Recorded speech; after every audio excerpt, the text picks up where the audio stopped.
Hello guys, welcome back to the channel our study Adda. Guys, आज हम start करने वाले हैं नेताजी का चश्मा चैप्टर की शॉर्ट समरी या फिर शॉर्ट एक्सप्लेनेशन बोल सकते हैं आप।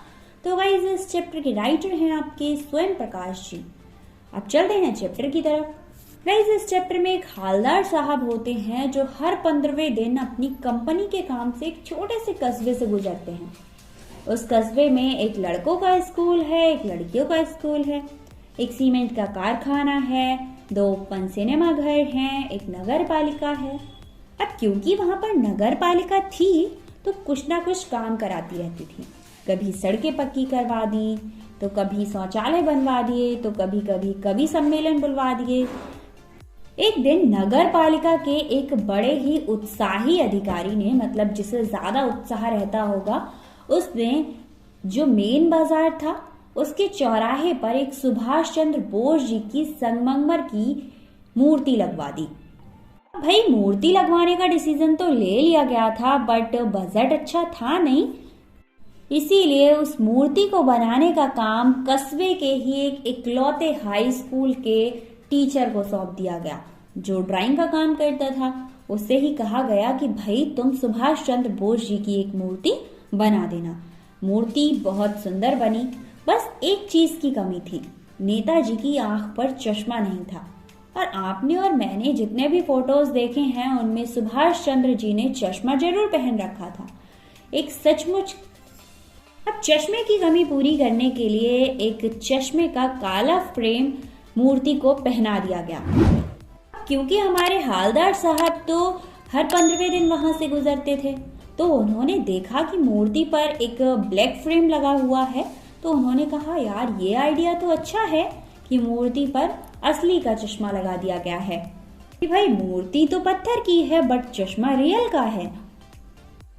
दूसरी बार जब हालदार साहब आए तो उन्होंने मूर्ति पर तार के फ्रेम वाला एक गोल चश्मा लगा देखा, और तीसरी बार वो फिर आए तो उन्होंने फिर से नया चश्मा देखा, क्योंकि वो तो हर 15वें दिन आ रहे थे और हर 15 दिन बाद उन्हें एक नया चश्मा देखने को मिल रहा था। और जब वो आते थे तो एक पान वाले के पास रुके करते थे।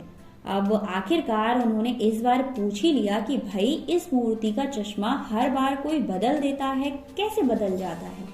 तो पान वाले ने बताया कि यह काम कैप्टन चश्मे वाला करता है। हालदार साहब को समझा रहा था, यानी हालदार साहब को वो समझाने की कोशिश कर रहा था कि कैप्टन चश्मे वाला कौन है। और हालदार को ये बात समझते देर ना लगी कि बिना चश्मे की मूर्ति कैप्टन चश्मे वाला को बिल्कुल खराब लगती है, इसीलिए वो इस मूर्ति पर चश्मे का फ्रेम लगा दिया करते हैं। और जब कोई ग्राहक वैसे ही फ्रेम की मांग करता होगा जैसे मूर्ति पर लगा है, तो वह उसे मूर्ति से उतारकर उस कस्टमर को दे दिया करते होंगे और उस मूर्ति पर एक न्यू फ्रेम लगा देते होंगे, क्योंकि मूर्ति बनाने वाला मास्टर मूर्ति पर चश्मा लगाना तो भूल ही गया था।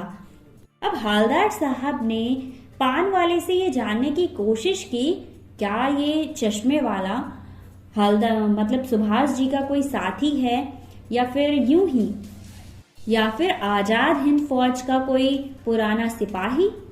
इतने में ही पान वाले ने हालदार साहब को रोकते हुए कहा, नहीं नहीं, वो लंगड़ा क्या फौज में जाएगा, वो पागल है, इसीलिए ऐसा करता रहता है।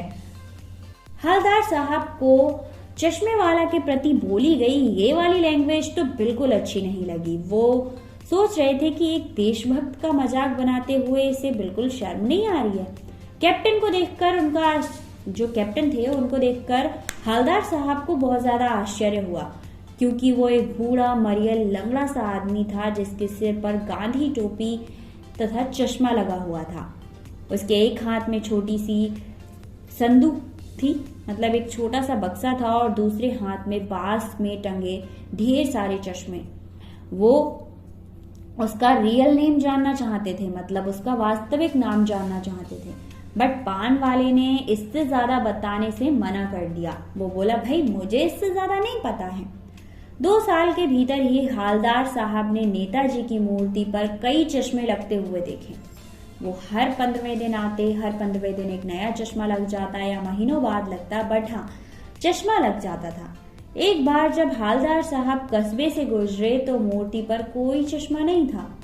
पूछने पर पता चला कि कैप्टन मर गया। उन्हें बड़ा दुख हुआ। 15 दिन बाद कस्बे से गुजरे तो सोचा कि वहां पर नहीं रुकेंगे, क्योंकि मूर्ति पर चश्मा लगा हुआ है नहीं और नेताजी की मूर्ति पर चश्मा ना हो ये चीज देखकर बड़ा बुरा लगता है। तो उन्होंने सोचा कि इस बार वो मूर्ति के पास नहीं रुकेंगे और ना ही वो पान खाएंगे, ना ही मूर्ति की तरफ देखेंगे। बट आदत से मजबूर हमारे हालदार साहब की नजर चौराहे पर आते ही आंखें मूर्ति की ओर उठ ही गई। वे जीप से उतरे और मूर्ति के सामने जाकर खड़े हो गए। पहले तो वो उसे देखकर शॉक हुए, फिर उन्होंने अपनी गाड़ी रुकवाई और उस गाड़ी से उतरकर उस मूर्ति के सामने जाकर खड़े हो गए। मूर्ति की आंखों पर सरकड़े से बना हुआ छोटा सा चश्मा रखा था, जैसे बच्चे बनाया करते हैं ना अपने लिए घास फूस से। और ये देखकर हालदार साहब की आंखें नम हो जाती हैं।